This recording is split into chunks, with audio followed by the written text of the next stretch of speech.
Cate's speech is called Uber Redux. Last fall, Cate gave a speech about popular ride-sharing apps, Uber and Lyft. Is that the right way to pronounce it? Which connect drivers with riders through a smartphone app. At that time, many in the audience had never heard of Uber or used its service.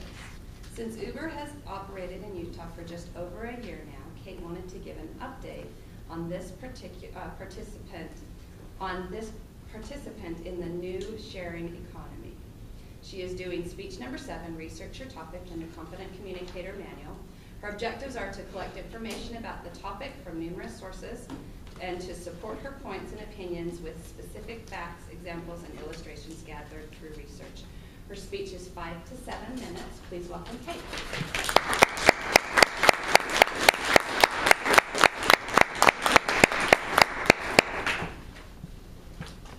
Last week, a woman in New York City gave birth in an Uber car on the way to the hospital. This, according to the 0-star review from the next passenger. Now that silly quip was recently heard on Saturday Night Live's Weekend Update, which signifies that this ride-sharing app is now officially a pop culture phenomenon. With financial backing from Google Ventures and Goldman Sachs, Uber seems on its way to global domination. In early 2015, Uber raised $1.6 billion from Goldman Sachs in a financing that valued the company at $40 billion. This is for a company that started in 2010. That's the size of a DirecTV or a Kraft Foods. It is presently operating in some 55 countries and more than 200 cities worldwide. So what is Uber? Is there anybody now who's not heard of Uber?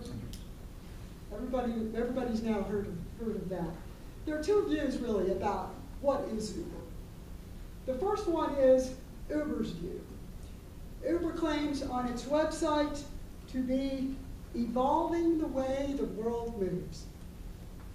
It develops, markets, and operates the Uber mobile app, which allows consumers to submit a trip request, which is then routed to the sharing economy drivers. The fare, including the tip, is charged to your credit card, making it totally seamless for the busy traveler. Or Uber also allows your soccer moms, your college students, or really anyone going to the airport to earn a little extra money in their spare time using their own vehicle. As I mentioned, Uber users may rate the driver, and the drivers may rate the users.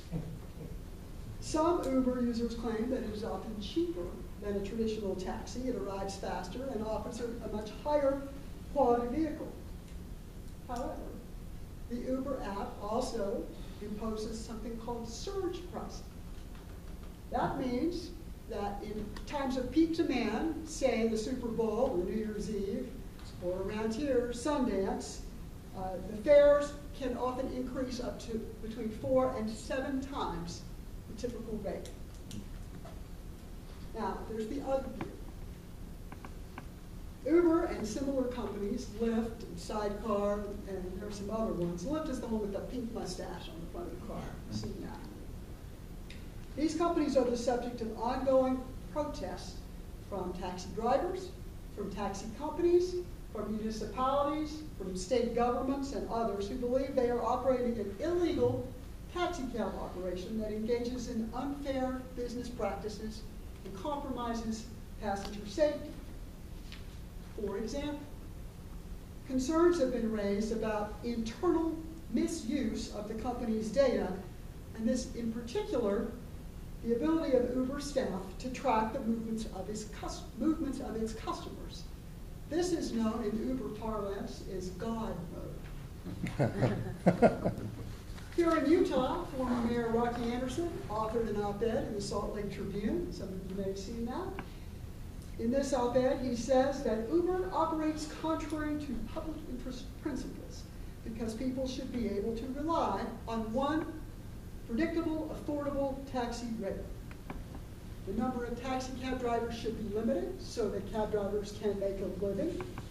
and so that they have passed background checks and their vehicles have been inspected, and they are also knowledgeable about the city they are driving in. The app cabs, as he calls Uber and Lyft and these other companies, do not provide service in all areas of the city, nor do they provide service for people with disabilities. There's the notion of unfair competition if these companies are not paying for the traditional commercial insurance, background checks, and providing service at regulated rates that our traditional taxi cabs are doing. Many traditional taxi companies are developing their own app so they can compete. So Uber's unwillingness to comply with municipal and state taxi cab regulation, of course, has triggered a bonanza of litigation. In Portland, Oregon, the city filed a suit shortly after Uber began operating for violation of city ordinances that regulate taxi companies. They were able to obtain an injunction, and at this point, Uber is not operating in Portland. Los Angeles and San Francisco have also filed very similar lawsuits. San Francisco, of course, is where Uber is based. The Nevada Attorney General filed a lawsuit and obtained an injunction requiring Uber to cease and desist operating in that state. Uber has also been banned in New York City, Virginia, Pennsylvania, and many other countries outside the U.S. There are also full employment for lawyers in that there are suits by drivers against Uber. Drivers have filed suits seeking return of unpaid tips that were kept by Uber, and also in situations where Uber has simply unilaterally changed the contracts, paying the drivers a smaller percentage than they initially had agreed to. There are personal injury suits arising from accidents involving Uber drivers where there's a gap in the commercial insurance, where the driver, for instance, is logged in to the Uber app but is not currently transporting a fare. In that case, the Uber insurance is not covering the accident, and that's a real issue. Uber, of course, is not taking this lying down. They have hired high-powered political operatives and lobbyists to influence public policy and also public perception. Notwithstanding their efforts, Uber recently received an F rating from the Better Business Bureau. So what about here in Utah? Uber began operating their UberX service just over a year ago in Salt Lake City. Since that time, at least 90 citations have been issued to drivers for violating regulations. That's just through the end of February. We actually settled with Uber, my office did, for $98,000 in fines paid by the company on behalf of the drivers. Both Salt Lake City and the Utah State Legislature have opened the door for Uber and similar apps to operate. The state legislature created a separate category for what is called transportation network companies, and they lowered the commercial insurance amount to $1 million, and they allowed these companies to do their own background checks and vehicle inspections. They still must obtain business license and comply with very special regulations at the airport, which is, of course, the most popular location for taxi cabs to operate.